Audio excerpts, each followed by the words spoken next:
ሀብት ብቻ አይደለም በፋኖ ትግል ዝና ያተረፉበት ብዙዎች ናቸው። እንደ ፍቅሩ ሙሉዬ አይነት ዝና ያተረፈበት ታውቁታላችኋል። አይዋጋም። ለምሳሌ የምታውቁት እኮ አይዋጋም፣ አዋግቷቸው አያውቅም። በቲክቶክ ግን ዝናብ እየተመታ በቲክቶክ የሚለቀው እሱ ነበር። በቃ አክተር ነው። በነገራችን አሁን ወደ አገዛዙ የገባው ሰው ፍቅሩ ሙሉዬ ማለት አክተር የነበረ ሰው። እናንተ ሰራዊት ናችሁ ታውቁታላችሁ። በቃ አክተር ከመሆኑ በላይ አክተር ወይ አክተር ማስተር ፊልም ላይ አክት የሚያደርግ ሰው የለም።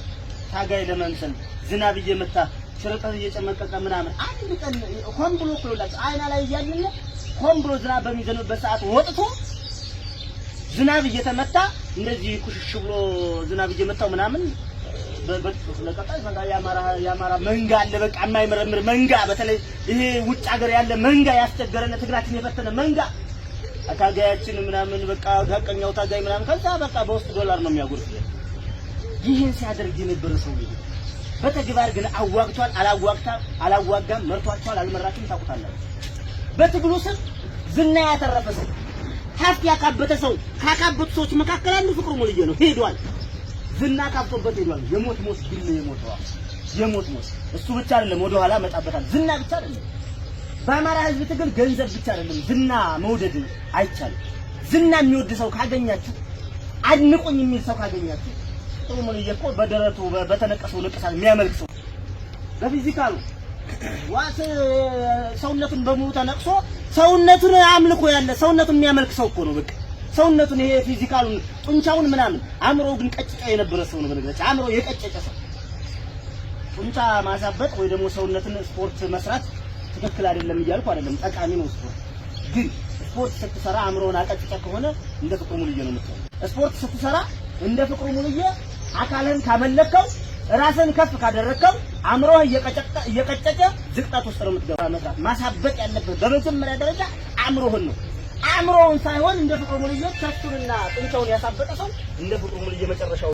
ፍቅሩ ሙሉዬ በቃ በሚዲያ ያስተጋባ ነበር። ተገፍቻለሁ፣ ተበድያለሁ፣ እንደዚህ ብያለሁ፣ ሊገሉኝ ነው ምናምን እያለ በቃ ያስጮህብን ነበር።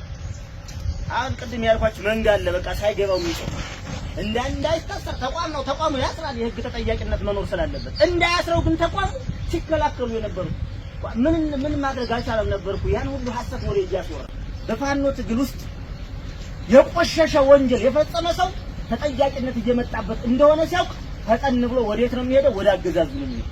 አገዛዙ ደግሞ ፕሮፓጋንዳ ይሰራል። ፍቅሩ ሙሉዬ የምታውቁት ነው አይደል? ምን እንዳደረገ በ3 ዓመት የትግል ቆይታችን ውስጥ ወንጀል እየሰከረ አይና ከተማን 2 ዓመት የበጠበጣ ሰው ነው።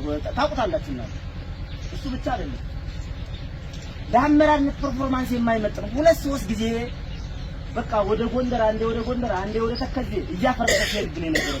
ይሄን ሰው ያውን እንዴት እናድርግ የሚለው ዋና ጉዳያችን ነበር። ቀድሞ ይኸውላችሁ መሬት ላይ ካለው ነገር ቀድሞ ለዝና በዝና ሂዶብን ነበር። በውሸት ዝና ቅድም ያልኳችሁ የፋኖ ትግል እንደ ዝና በቲክቶክ በቃ አክት እያደረገ እያሳመረ ከዛ መንጋው ያውቀው የኔ ታጋይ የኔ ጀግና የኔ ምናምን ይለዋል። በቃ በቲክቶክ በፌስቡክ በቃ ጠቅላላ እኔስ የመንግስት ሚዲያዎች ሁሉ የሚደግፉት ይመስለኛል። ያን ገና ይሄ ወንጀል ሲሰራ የነበረ ሰው ነው አሁን ወደ አገዛዙ የገባው። ለምን? ተጠያቂነት ነገር ስላለበት ላለመጠየቅ ገባ። በቃ የትም ቢሆን ግን እናንተ የትም መስፈታችን አብሮ ካገዛዙ ጋር ይቀበላል። በሚያሳዝናችሁ ሁኔታ ትላንት ወዲያ እናትና ልጅ የደፈረው በነገራችን እናትና ልጅ ማለት እናትና ልጅ ደፈራል።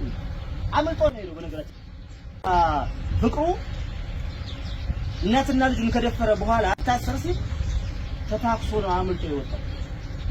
እንደዛ ሴት ደፍሮ ብንገለው እንኳን ይውላችሁ ቢመታ ራሱ ነው ማለት መንጋው እየተንጫጫ ከዛ በኋላ በቃ ክፍል በል ነው የሚያደርገው። የውስጣችን ግንኙነት ታውቁ ነበር። ምን ተሸክመን በዚህ ትግል ውስጥ ትግል የተሸከማቸው ሰዎች አሉ፣ ትግሉን የተሸከሙ ሰዎች አሉ። ትግል የተሸከሙና ትግሉ የተሸከማቸው ትግል የተሸከሙ ማለት እየተራቡ እየተጠሙ መከራ እያዩ ዓላማ እያስቀደሙ የሚኖሩ ሰዎች ናቸው። ትግልን የሚሸከሙ ሰዎች ማለት ትግሉ የተሸከማቸው ሰዎች ማለት ደግሞ በትግሉ ሀብት የሚያካብቱ ዝና የሚያካብቱ ሀብት የሚሰበስቡ ዲያስፖራው ላይ ሸቀል የሚሸቅሉ በትግሉ ስም የግል ጥቅማቸውን የሚሰበስቡ እና ወንጀለኛ ሆነው በፋኖ ትግል ውስጥ የነበሩ ሰዎች ትግሉ የተሸከማቸው ሰዎች ናቸው። እንደ ፍቅሩ ሙሉዬ አይነት ሰዎች ትግሉ ተሸክሟቸው ነበር። እኛ ተሸክመው ነበር ብለናል። ያ ሁሉ ተቋሙ ተሸክሞት ነበር። ሂዶ ተጠያቂ መሆኑ አይቀርም፣ ግን ተሸክሞት ነበር። አሁን ትግሉ መሸከም ትግሉ ሊሸከም አይደል። ከዚህ በኋላ ይሄ ትግል የሚሸከመው አይኖርም፣ ይራገፋል። እንደ ቆሻሻ እየተራገፈ ይሄዳል።